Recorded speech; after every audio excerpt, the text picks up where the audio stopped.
الله يا رب هيك يحميه ويحفظه، خبطني كف قدام كل المصلين في صلاة التراويح في رمضان في المسجد.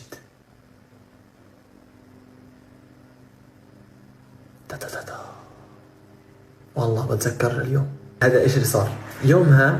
كانت الدنيا رمضان وكنا نصلي تراويح، فكان يوميتها في اطفال صغار بشوشوا، يعني انه بشوشوا على المصلين، يعني على باب المسجد بيلعبوا بيصرخوا وهيك على باب المسجد، من جوا على باب المسجد. ف رحنا لهم على اساس نحكي لهم ايش؟ نحكي لهم انه وطوا صوتكم على اساس ان الدنيا الناس بيصلوا هيك، فانه وطوا صوتكم. المهم رحت لولد صغير فبحكي له يا عمو وطي صوتك ما ينفعش الناس بتصلي.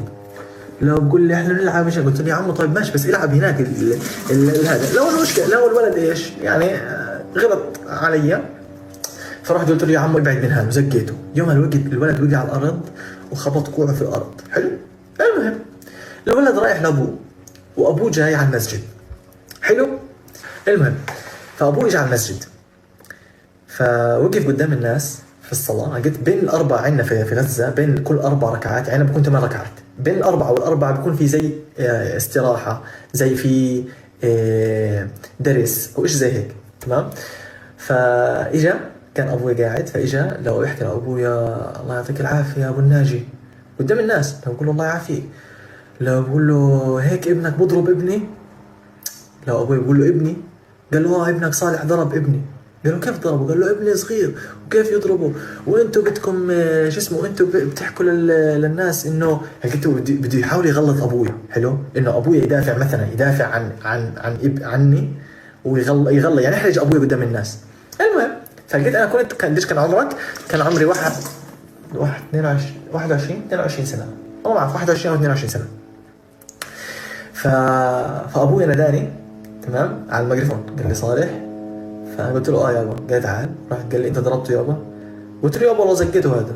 ابوي ضربني قدام كل الناس. تا تا تا تا والله ضربني قدام كل الناس. قال لي ثاني مره يابا تمدش ايدك على حدا. المهم فانا وقتها الزلمه وقتها انحرج، هو فكر انه حيحرج ابويا. حلو. يعني هو قال لك انه انا بحرج ايش؟ بحرجه، فهو ما حرجوش، هو انحرج. فانا يوميتها وطيت بست ايد ابويا، بالضبط بست ايد ابويا وسحب حالي ورجعت. المهم الناس بعد الصلاه اجت لي والله كفو عليك، والله نعمة التربايه، والله بصر ايش، والله ما شاء الله عليك هيك التربايه بلاش. وانا ايش شكرا الله يسعدكم شكرا. لما روحت على الدار قلت له هيك يابا تضربني قدام الناس يابا؟ لا قول يابا انت عارف يابا لازم انه احنا اجي عليك يابا بتضربني قدام الناس انا ابنك. كلام انت عارف يابا ما ينفعش انا انحاز لابني قدام الناس وانت عارف يابا.